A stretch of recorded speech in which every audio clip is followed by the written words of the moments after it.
통해서 죄를 짚어주시고 또 이렇게 아름다운 주의 몸된 교회 중도교회로 저희들이 하나로 모이게 하시고 또 함께 하나님을 예배하며 또 회의하게 하심을 감사드립니다.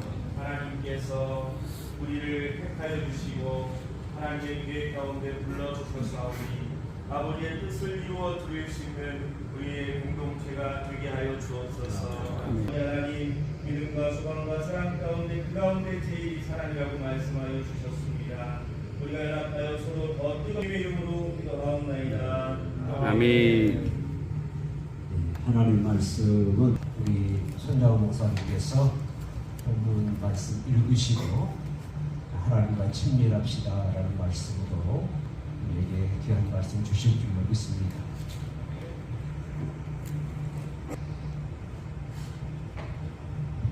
말씀 시편 25편 12절에서 14절 말씀입니다.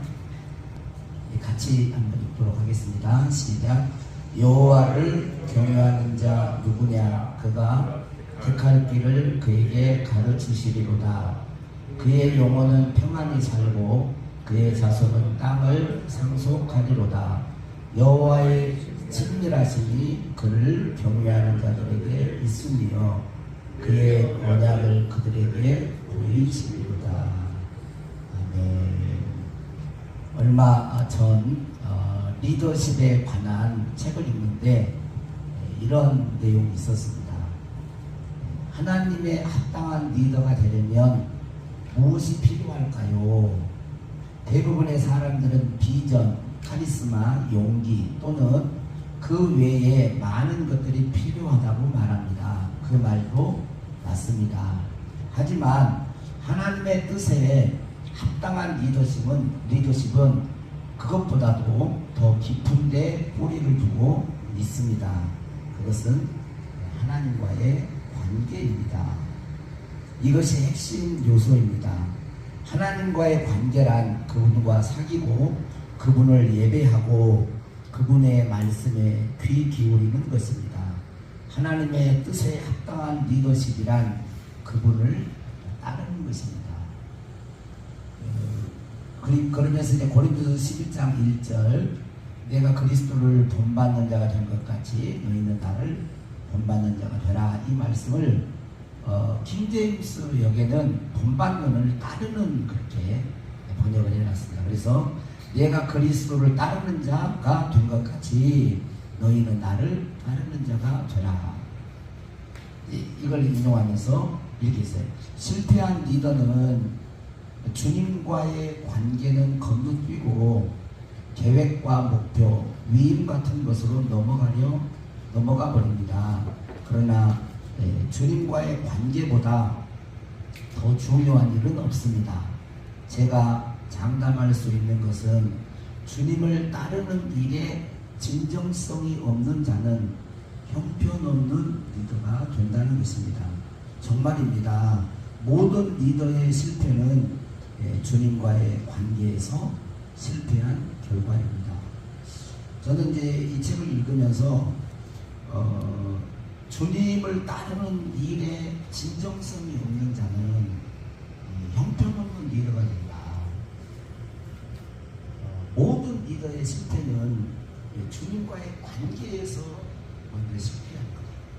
이렇게 말하는 것에 대해서 저는 100% 공감을 오늘 말씀 14절에 보면 여호와의 친밀하심이 그를 경외하는 자들에게 있으며 그랬어요. 하나님의 친밀함, 이 친밀함이라는 단어를 친밀이라는 단어를 이렇게 성경 다절에서 쳐보니까 딱 2번 나와요. 2번 많이 나올 것 같은데 친밀함이라는 단어가 딱 2번 나오더라고요. 한 번은 잠언 18장 24절에 어떤 친구는 형제보다 친밀하니라. 그래서 이것은 인간관계의 친구관계, 인간관계 속의 친밀함, 친밀함과 유사한 단어는 많이 사용됐지만 친밀이라고 합니다. 그리고 이제 하나님과의 친밀함, 그것은 여기 한번 나와요.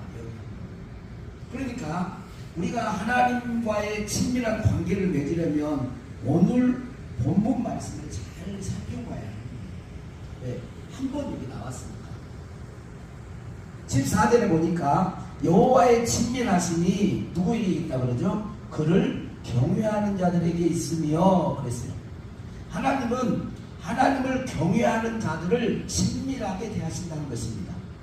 그리고 하나님과 친밀한 자들에게 그의 언약을 그들에게 보이시리로다 그랬어요. 그의 언약, 하나님의 백성과 맺은 언약, 더 높게는 하나님의 약속의 말씀, 축복의 말씀이라고 할 수 있습니다. 하나님과 친밀한 관계가 되면 하나님의 말씀의 비밀을 보여주십니다. 오늘 또 12절에 보니까 여호와를 경외하는 자 누구냐? 여호와를 경외하는 자가 하나님과 친밀한 자인데 여호와를 경외하는 자 누구냐? 그가 택하는 길을 그에게 가르치시리로다. 사람은 선택 잘못하면 큰일 나거든요. 근데 여호와를 경외하고 하나님과 친밀한 사람은 하나님이 택할 길, 선택의 기로에 있을 때 그걸 가르쳐 주신다는 거예요.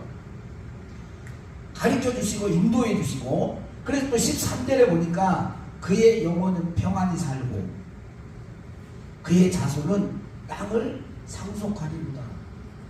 정말 놀라운 복이죠.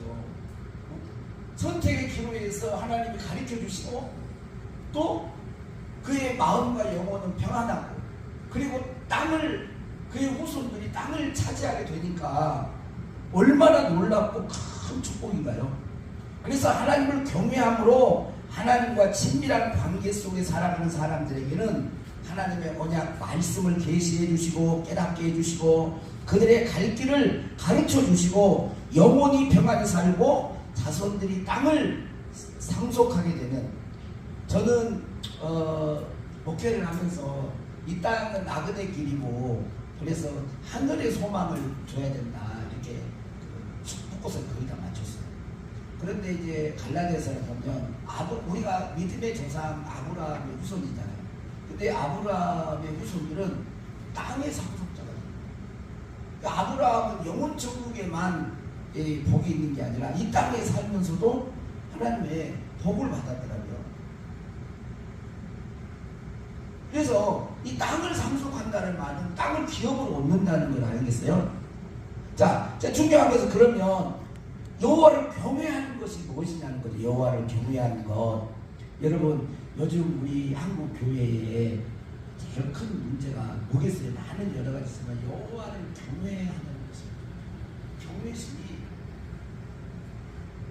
사라져가는 거예요. 가장 경외심은 쉽게 이야기하면 두려움이죠. 하나님에 대한 두려움, 공경하면서 두려워하는 마음, 또 거룩한 두려움, 이렇게 말을 하잖아요. 자, 그런데 이게 사전적으로 그걸 정의하는 것이고, 그러면 성경에서 하나님을 경외한다는 뜻은 뭘까? 여러 말씀을 찾을 수가 있습니다. 경외한다는 말이 너무너무 많이 나오니까. 잠언서 8장 13절에 보면 여호와를 경외하는 것은 악을 떠나는 것이다. 그러니까 이런 많은 말들이 나오니까 찾아볼 수 있는데, 성경에서 경외라고 하는 말, 성경에서 경외라고 하는 이 말이 처음 등장했을 때 그건 아주 중요합니다. 성경이 성경을 해석하는 거잖아요. 그래서 그게 어디냐면 여러분들이 잘 알고 있는 말씀, 창세기 22장 12절 말씀입니다. 사자가 이르시되, 여호와의 사자면 하나님을 대변하는 하나님이라고 할 수 있습니다. 여호와의 사자가 이르시되, 이 아이에게 내 손을 대지 말라, 그에게 아무 일도 하지 말라. 네가 내 아들 내 독자까지도 내게 아끼지 아니하였으니 내가 이제야 네가 하나님을 경외하는 줄을 아노라. 하나님이 인정하는 이 아브라함이 하나님을 경외, 내 아들 독자 이삭까지도 아끼지 아니하고 순종했으니 내가 이제야 네가 나를 경외하는 줄 알 것이다, 안다, 이렇게 말을 하고 있습니다. 그러므로 하나님이 인정해 주시는 경외는 아들을 아끼지 않을 만큼 하나님의 말씀에 순종하는 것입니다. 하나님이 100세에 얻은 이삭을 바치라고 했더니 아브라함은 순종했습니다. 그러니까 여기서 알 수 있는 것은 하나님을 경외한다는 것은 하나님의 말씀과 그분의 뜻을 그 무엇보다도 더 중요하게 여겨서 순종하는 것을 말합니다.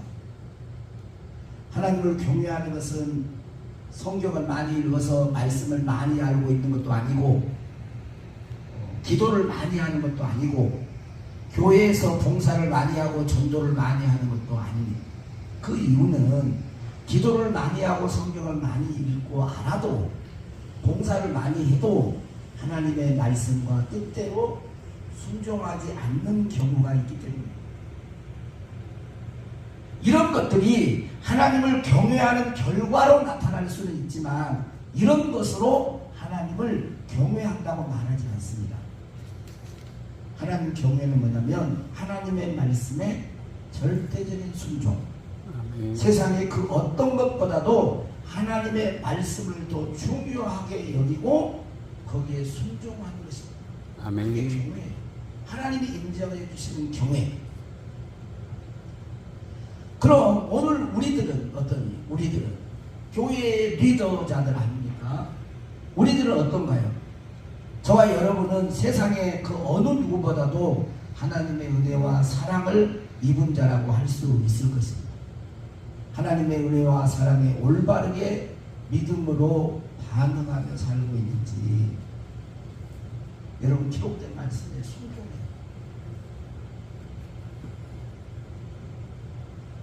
또 성령의 감동에 순종해야 합니다. 요즘은 하나님의 말씀이라 그래도 그 말씀 위에 자신의 생각, 자신의 감정, 자신의 유익, 자신의 또 사상을 둬요. 말씀이 그래도 자기가 더 중요한 거예요.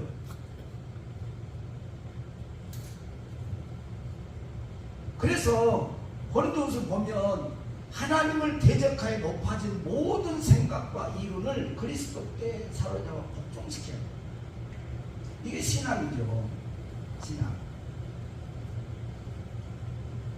그래서 우리는 자신을 살펴보아야 됩니다. 우리의 구주시고 모델이 되신 예수님은 빌립보서 2장 8절에 사람의 모양으로 나타나사 자기를 낮추시고 죽기까지 복종하셨으니 곧 십자가에 죽으십니다.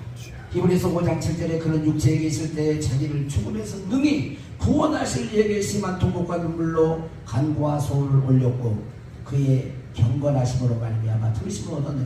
지금 경건하심으로 좀 옛날 성경 경외하심으로 저는 경외가 되죠. 경외하심으로 말미암아 응답을 받았다라는 것입니다. 예, 목사와 장로로 교회 리더로 우리는 이제 부름을 받았어요. 저도 말씀이 좋아가지고 내가 그리스도를 따르는 자 된 것 같이 여러분도 나를 따르십시오. 바울이 한 거예요.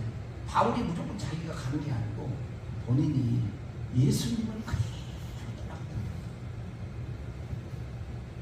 믿음이 약한 자들 또 이제 신앙생활 하시고 교회에 이제 더 어린 연약한 그런 지체들이 있잖아요. 뭘로 보여주겠습니까?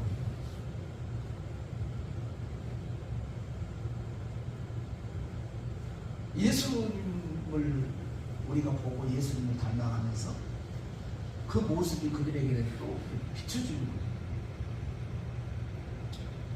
요한복음 15장 14절 보면 너희는 내가 명하는 대로 행하면 곧 나의 친구라. 똑같은 말씀입니다. 예수님도 내가 행하는 대로 행하면 곧 나의 친구라. 나와 친밀한 관계가 된다. 예수님과 친밀한 관계 뭐예요? 내 말하는 대로 명하는 대로 뭐하면 행하면. 그리고 15절 요한복음 15장 15절 보면 이제부터는 너희를 종이라 하지 아니하리니 종은 주인이 하는 것을 알지 못함이라. 너희를 친구라 하였노니 내가 내 아버지께 들은 것을 다 너희에게 알게 하였습니다. 똑같은 말씀이 시편 25편에 있는 말씀. 그죠? 여호와의 친밀함, 여호와를 경외하는 그의 언약을 그에게 보여주신다는 말이에요. 예수님도 누가 나의 친구냐? 내가 명하는 대로 행하는 자가 내 친구야. 친밀한 관계다. 그리고 이 친밀한 관계를 맺은 그 사람에게 아버지께 들은 것, 본 것을 계시를 열어주신다는 거죠.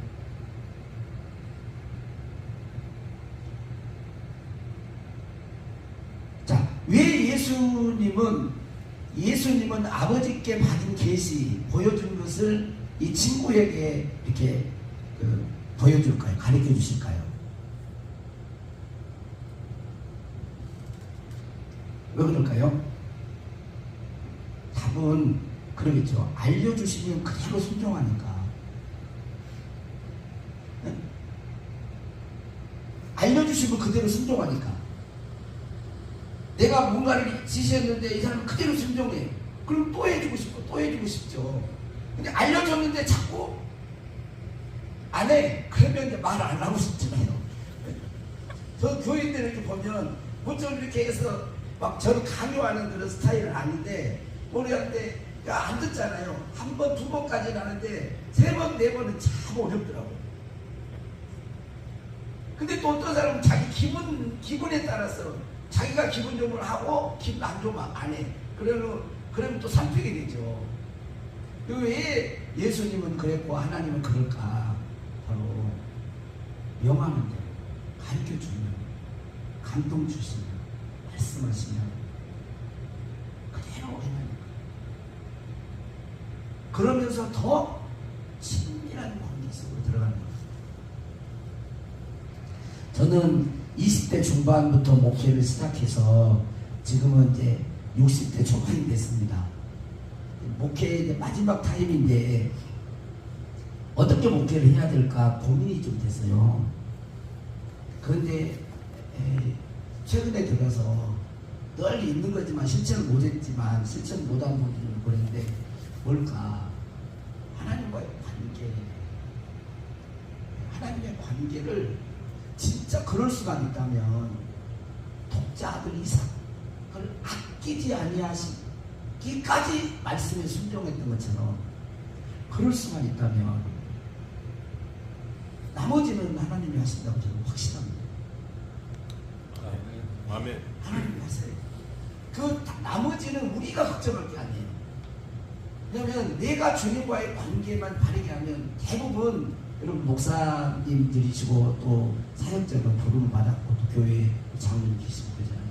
솔직히 교인들이 없으니까 해보세요.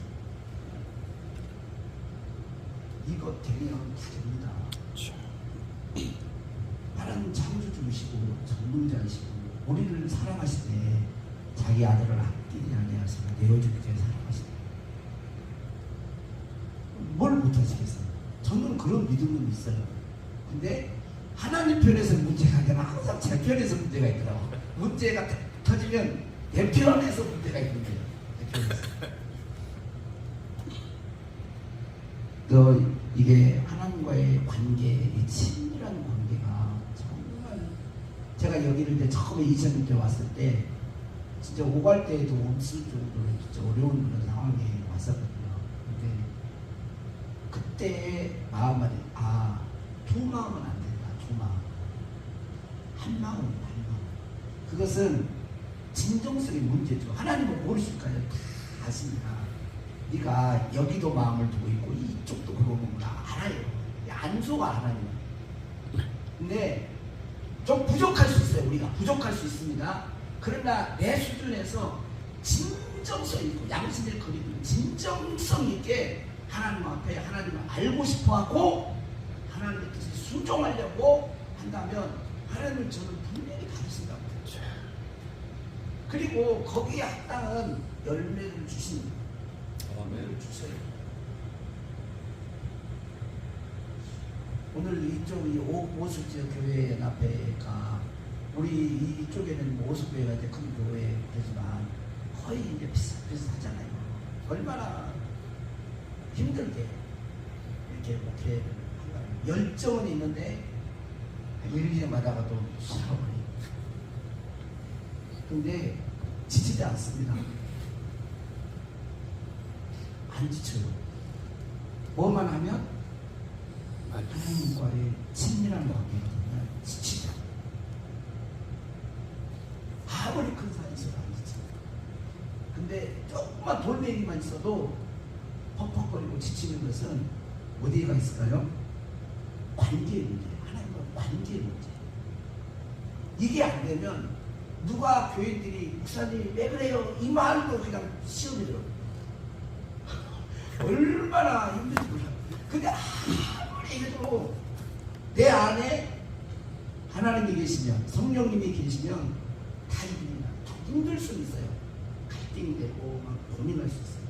그러나 결국 하나님을 승리하시고. 그래서 우리 오시지 교회는 오늘 특별하게 오늘 저와 여러분이 선택받은 사람이에요. 왜냐하면 저는 그렇게 생각합니다. 그리고 이 메시지를 통해서 여러분들이 이제 각자의 자리에서 씨름하고 주님과의 친밀한 관계에 여호와를 경외하는 자가 되면 하나님의 말씀의 비밀들을 늘 보여주세요. 관계에서 길 가다가도 생각납니다. 그리고 그뿐만 아니라 이 마음의 심령적 성령 안에서 우와 평강과 희락이 넘쳐나는, 그리고 후손들이 땅을 상속하는, 목적하는 그 기업들을 얻을 수 있는 그런 복을 주실 줄로 저는 확신합니다. 아멘. 기도하도록 하겠습니다. 하나님 아버지, 여호와를 경외함으로 저희들이 하나님과 친밀한 관계를 맺게 하여 주셔서 주님의 귀한 비밀들을 알고 말씀들을 깨닫고 또 순종하고 아멘. 또 순종하는 가운데 아멘. 신령의 천국을 누리며 우리에게 주어진 이 모든 사명들을 잘 감당할 수 있도록 은총 베풀어 주시옵소서. 아멘. 축복하고 감사하며 우리 우주 예수님의 이름으로 기도하옵나이다. 아멘. 귀한 말씀 감사드립니다. 524장 찬송 그 다음에 나강호 목사님 축도하시면 좋겠습니다. 524장입니다. 보이시니 주 앞에 빨리 나갑시다. 우리를 잡는 구주 예수 오노라 하시네. 죄와 벗으리 영혼은 기뻐 뛰며 주를 보겠네. 하늘에 계신 주 예수를 영원히 섬기리. 죄악 벗은 우리 영혼은 기뻐 뛰며 주를 보겠네. 하늘에 계신 주 예수를 영원히 섬기리. 기도하겠습니다. 지금은 우리 구주 예수 그리스도의 은혜와 하나님 우리 아버지의 넓고 크신 사랑과 성령님의 감화 감동 역사되주 충만하심의 은혜가 오늘 하나님과의 친밀함을 통하여서 하나님의 말씀 듣고 순종하는 삶을 통하여 하나님 앞에 영광 드리고 많은 방황하는 영혼들을 주님 앞으로 인도하기 위하여서 애쓰고 힘쓰기로 다짐한 보수지역 교회 모든 세우신 주의 종들과 섬기는 교회와 성도님들 가운데 지금으로부터 영원토록 함께 하시기를 간절히 축원하옵나이다. 아멘.